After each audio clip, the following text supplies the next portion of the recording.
You ever been accused of a crime? At least if you're in America, the law says you're innocent unless proven guilty. Police can't lock you up or confiscate your stuff unless you're convicted. Good. But oops, some government bullies found a way around that law.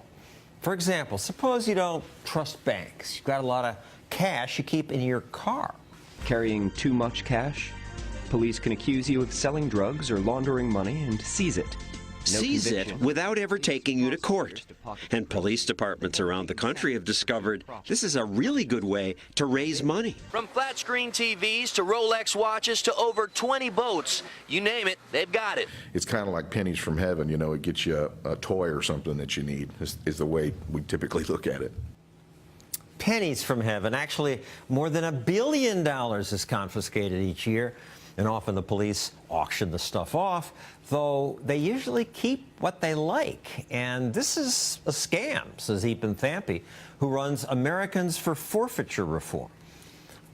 What do you mean? They're just grabbing the stuff from bad guys and saving the taxpayer money on police equipment. Under asset forfeiture, law enforcement seizes your property without arresting you, charging you, or convicting you of a crime. The guy whose stuff is taken, he can fight in court to get it back. Yes, but it's not like a criminal case. He's not entitled to the protections that you have in a criminal case. It's a civil case, and that means that government usually has the upper hand. And he has to prove that it's legally there, and that can cost him $10,000 or $100,000 in legal fees. Most people just give up and lose their stuff. Exactly, and that's why it's a revenue scam for the government. The government can seize your property, bankrupt you, or force you to give up your legal rights, your constitutional rights, and keep your money.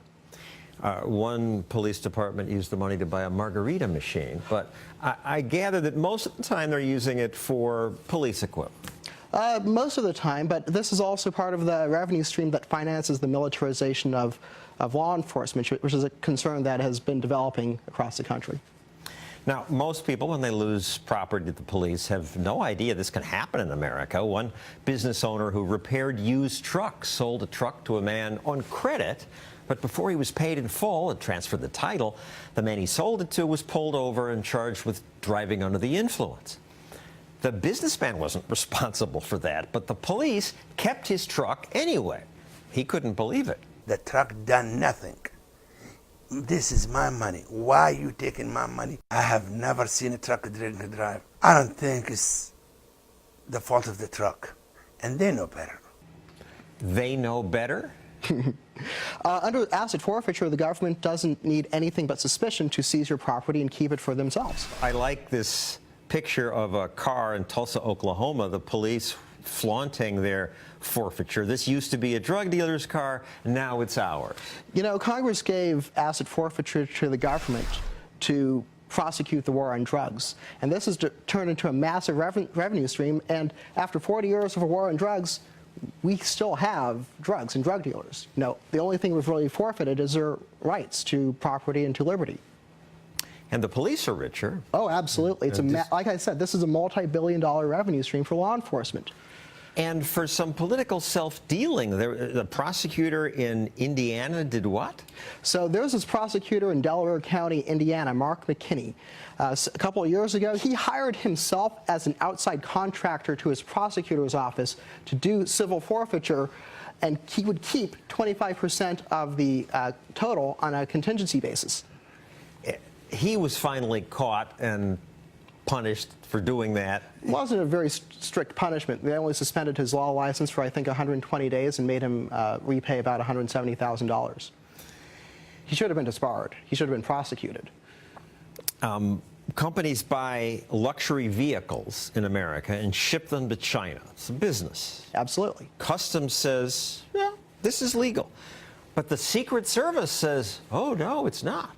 And under that interpretation, the Secret Service says that they can aggressively use asset forfeiture to seize bank accounts and vehicles of companies that are doing no more than exporting American luxury vehicles to countries like China or Russia, where they're worth more. In this operation, they're certainly seizing tens of millions of dollars from companies that are doing nothing more than exporting vehicles. And Customs says this is legal, but yes. Secret Service wants Yes, and you have Want this some nice conflict between cars. two law enforcement agencies, two federal law enforcement agencies, and one of them has a direct financial incentive in saying law is one way when Customs says it's not.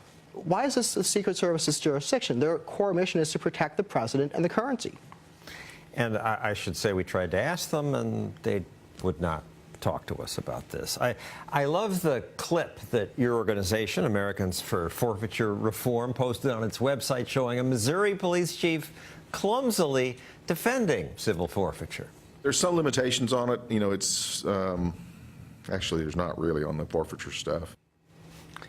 Actually, there's not really.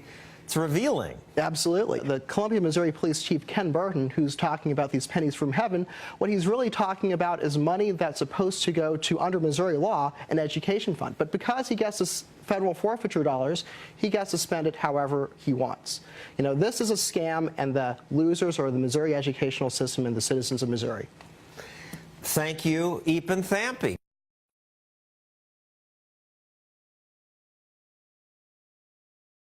State legislators reconsider forfeiture laws that turn cops into robbers. When the cops raided Jennifer Hensey's home in Smiths Creek, Michigan, last July, they took everything, she told state legislators on Tuesday, including TV sets, ladders, her children's cell phones and iPads, even her vibrator. They found 6 ounces of marijuana and arrested Hensey for possession with intent to deliver, even though I was fully compliant with the Michigan medical marijuana laws, which means I am allowed to possess and deliver. Hensey, a mother of 4 with multiple sclerosis, uses marijuana for pain relief based on her neurologist's recommendation. She also serves as a state-registered caregiver for 5 other patients. Hensey's compliance with state law explains why a St. Clair County judge last week dismissed the charges against her. But when she asked about getting back her property last Friday, she reported, "The prosecutor came out to me and said, 'Well, I can still beat you in civil court. I can still take your stuff.'" When she heard that, Hensey said, "I was at a loss. I literally just sat there dumbfounded." Hensey told her story at a meeting of the Michigan House Judiciary Committee, which was considering several bills that would make this sort of legalized larceny more difficult. She was joined by Annette Shattuck, another medical marijuana patient who was raided by the St. Clair County Drug Task Force around the same time. After they breached the door at gunpoint with masks, they proceeded to take every belonging in my house, Shattuck said. The cops' haul included bicycles, her husband's tools, a lawnmower, a weed whacker, her children's Christmas presents, cash totaling $85 taken from her daughter's birthday cards, the kids' car seats and soccer equipment, and vital documents such as driver's licenses, insurance cards, and birth certificates. How do you explain to your kids when they come home and everything is gone? Shattuck asked. She added that her 9-year-old daughter is now afraid of the police and cried for weeks because the cops threatened to shoot the family dog during the raid. "Although my husband and I have not been convicted of any crime," Shattuck said, "they cannot get their property back, and their bank accounts remain frozen." Last February, the Detroit Free Press highlighted various other examples of the cruel, greedy pettiness fostered by civil forfeiture laws, which allow police to take assets allegedly linked to crime without so much as filing charges, let alone obtaining a conviction.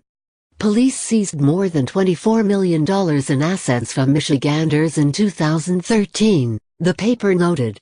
In many cases, the citizens were never charged with a crime, but lost their property anyway.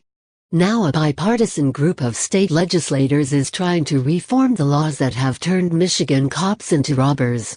The bills, which are backed by House Judiciary Committee Chairman Clint Kesto, are Commerce Township, would require law enforcement agencies to keep track of all forfeitures and report them to the state police, prohibit the forfeiture of vehicles used to purchase small amounts of marijuana, and raise the standard of proof for forfeitures in cases involving drugs or public nuisances. We must bring culpability and transparency to the system and rein in the ability of police to indiscriminately seize the property of innocent citizens, Kesto says.